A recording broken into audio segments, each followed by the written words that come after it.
je vais continuer aussi sur une news qui peut être assez bullish aussi pour la crypto. C'est que j'avais passé, je voulais en parler. Ouais, tu voulais en Quand parler. on parlait de 2020, quand on disait c'est différent et tout, là, on va le voir maintenant, mais si ça se reproduit, là, pour le coup, ça serait exactement pareil. Et on a vu l'effet des stimuli checks la dernière fois, quoi. Bah, c'est ça, en fait, c'est en 2020, ouais, avec le Covid, ils ont envoyé des stimulus checks, ils avaient envoyé $1 500, je crois, si je me trompe pas. Mais plusieurs fois, ils en avaient envoyé plusieurs d'ailleurs. Hein. Je pense, ah ouais, ils en avaient envoyé plusieurs. Après 2000, ouais, il y avait plusieurs vagues. D'ailleurs, qui étaient quasiment tout parti à la crypto, donc ça avait bien passé. Bah, c'est ça. Bah ouais, c'est ça qui est marrant. C'est qu'en fait, les gens, on leur disait, ouais, c'est compliqué et tout. On vous donne de l'argent pour restimuler l'économie et puis relancer la consommation. Puis en fait, les mecs, ils ont pris le chèque, ils l'ont mis dans la crypto, quoi.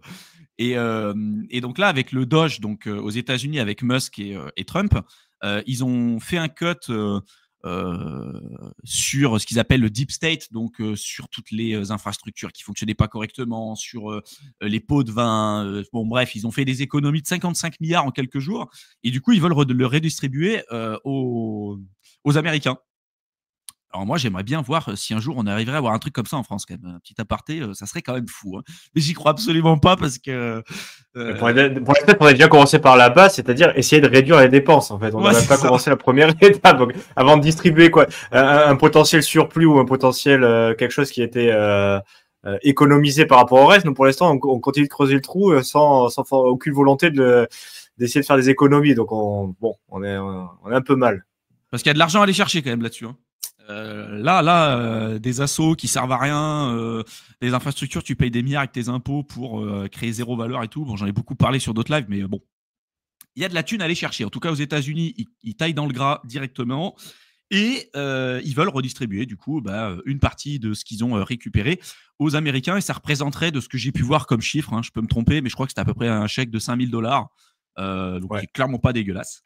Et évidemment, on peut se poser la question. Tiens, il y a une similitude par rapport à ce qu'on a connu avant. Et même dans des périodes où il y avait des grosses incertitudes, pendant le Covid, où les mecs ne pouvaient pas bosser, il y avait un taux de chômage qui était hyper élevé, les mecs, qu'est-ce qu'ils ont fait? Ils l'ont mis en crypto. Là, a priori, dans des situations où le taux de chômage est quand même plus faible que ce qu'on avait avec le Covid, qu'est-ce que vont faire les utilisateurs? Est-ce qu'ils vont en mettre en partie en crypto et tout? Ça représente quand même plus de 50 ou 55 milliards de valo, quoi. Donc c'est pas mal. FTX, c'est combien? Je crois que c'est les repaiements d'FTX aussi, c'est sur mars, si je me trompe pas. Bon, à chaque fois, mais ça a commencé. Il y en a qui ont commencé à recevoir, mais ça va par tranche de ce qu'ils avaient moins de 50K, plus de 50K. Ouais. Et ça va. Milliards, c'était quelque chose dans ces montants-là, ouais. Ouais. Donc évidemment, voilà. Ils vont rembourser en fiat aussi. En fiat aussi, ouais. Donc ça aussi, ça peut être un catalyseur intéressant pour la partie crypto, avec les ETF aussi staking Ethereum, pour moi qui auront un rôle important. Et puis, on a toute la réglementation avec l'ICC qui est contraint, avec les modifications qu'il y a eu au sein de leur infrastructure, de modifier temporairement les poursuites contre certaines entreprises crypto. Donc là aussi, et ça prend un temps. En fait, ça prend du temps. Les gens, ils oublient. En fait, ils ont complètement oublié qu'il y a quelques temps, c'était pas il y a si longtemps que ça, qu'on avait la chute de Luna, de FTX, de Celsius, etc., etc. Regardez où on en est aujourd'hui. On a quand même le président de la plus grande puissance mondiale qui parle de réserves stratégiques en Bitcoin, les gars. Mais en fait, c'est vu qu'on a l'attention d'un poisson rouge et qu'on est là pour faire de l'argent rapidement, sans se prendre la tête, et qu'on se pose même plus la question d'investir sur le long terme ni quoi que ce soit, et qu'on a toujours l'impression d'être en retard, et les mêmes coins répondent clairement à ça. Hein.